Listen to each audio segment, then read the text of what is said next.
ಎಲ್ರಿಗೂ ನಮಸ್ಕಾರ. Welcome back to my channel. ಇವತ್ತಿನ ರೆಸಿಪಿ ರವೆ ದೋಸೆ. ಕ್ರಿಸ್ಪಿಯಾದ ರವೆ ದೋಸೆನ ಮನೇಲಿ ಯಾವ ರೀತಿ ಮಾಡ್ಕೊಳ್ಬೋದು ಅಂತ ನಿಮ್ಮ ಹತ್ರ ಶೇರ್ ಮಾಡ್ಕೊಂಡಿದ್ದೀನಿ. ಮೊದಲಿಗೆ ನಾನು ಒಂದು ಮಿಕ್ಸಿಂಗ್ ಬೌಲ್ಗೆ 1 ಕಪ್ಪಷ್ಟು ರವೆನ ಸೇರಿಸ್ಕೊಂಡಿದ್ದೀನಿ. ಹಾಗೆ ಅರ್ಧ ಕಪ್ಪಷ್ಟು ಅಕ್ಕಿ ಹಿಟ್ಟು, ಹಾಗೆ 2 ಟೇಬಲ್ ಸ್ಪೂನಷ್ಟು ಮೈದಾ ಹಿಟ್ಟು ಅಥವಾ ಗೋಧಿ ಹಿಟ್ಟು ಯಾವುದಿದೆ ಅದನ್ನು ಸೇರಿಸ್ಕೊಳ್ಬೋದು. ಇದ್ರ ಜೊತೆಗೆ ನಾನು 1 ಟೀ ಸ್ಪೂನಷ್ಟು ಜೀರಿಗೆನ ಸೇರಿಸ್ಕೊಂಡಿದ್ದೀನಿ.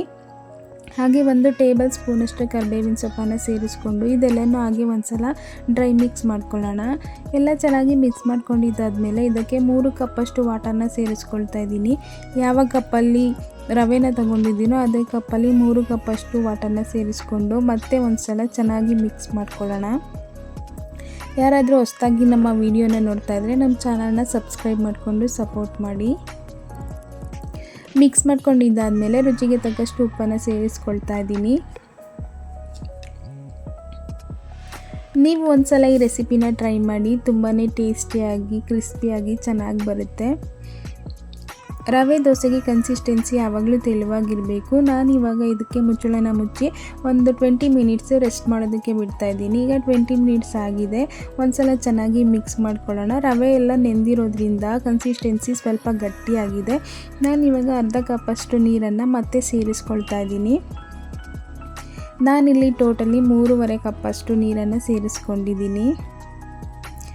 ಹಾಗೆ ಇದ್ರ ಜೊತೆಗೆ ಇವಾಗ 1 ಮೀಡಿಯಮ್ ಸೈಜ್ ಈರುಳ್ಳಿನ ಸಣ್ಣದಾಗಿಚ್ಚಿ ಸೇರಿಸ್ಕೊಂಡಿದ್ದೀನಿ.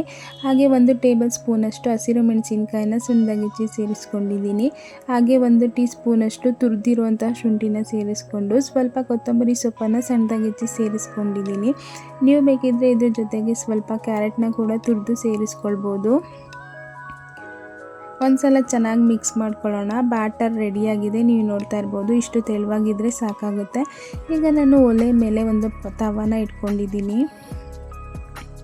ತವ ಬಿಸಿ ಆದಮೇಲೆ ಆಯಿಲ್ನ ಸ್ಪ್ರೆಡ್ ಮಾಡಿಕೊಂಡು ಒಂದು ಟಿಶ್ಯೂ ಪೇಪರಿಂದ ನೀಟಾಗಿ ಆಯಿಲ್ನೆಲ್ಲ ಒರೆಸ್ಕೊಳ್ತಾ ಇದ್ದೀನಿ. ಈಗ ದೋಸೆನ ಹಾಕ್ಕೊಳ್ಳೋಣ. ದೋಸೆನ ತುಂಬ ತೆಳುವಾಗಿ ಹಾಕ್ಕೊಳ್ಬೇಕಾಗುತ್ತೆ.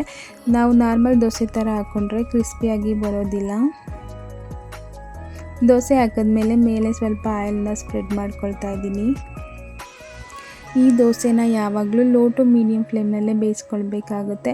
ನಿಧಾನವಾಗಿ ಬೇಯಿಸ್ಕೊಂಡ್ರೇ ತುಂಬ ಕ್ರಿಸ್ಪಿಯಾಗಿ ಚೆನ್ನಾಗಿ ಬರುತ್ತೆ. ಈಗ ದೋಸೆ ರೆಡಿಯಾಗಿದೆ, ನೀವು ನೋಡ್ತಾ ಇರ್ಬೋದು. ತುಂಬಾ ಚೆನ್ನಾಗಿ ಬೆಂದಿದೆ. ನಾನು ಇವಾಗ ಇದನ್ನೊಂದು ಪ್ಲೇಟ್ಗೆ ಎತ್ತಿಟ್ಕೊಳ್ತಾ ಇದ್ದೀನಿ. ತುಂಬಾ ಕ್ರಿಸ್ಪಿಯಾಗಿ ಗರಿ ಗರಿಯಾಗಿ ಚೆನ್ನಾಗಿ ಬಂದಿದೆ. ನೀವು ಒಂದ್ಸಲ ಈ ರೆಸಿಪಿನ ಟ್ರೈ ಮಾಡಿ. ಹಾಗೆ ಮಿಕ್ಕಿರೋ ಎಲ್ಲ ದೋಸೆಗಳನ್ನ ಮಾಡ್ಕೊಳ್ಳೋಣ.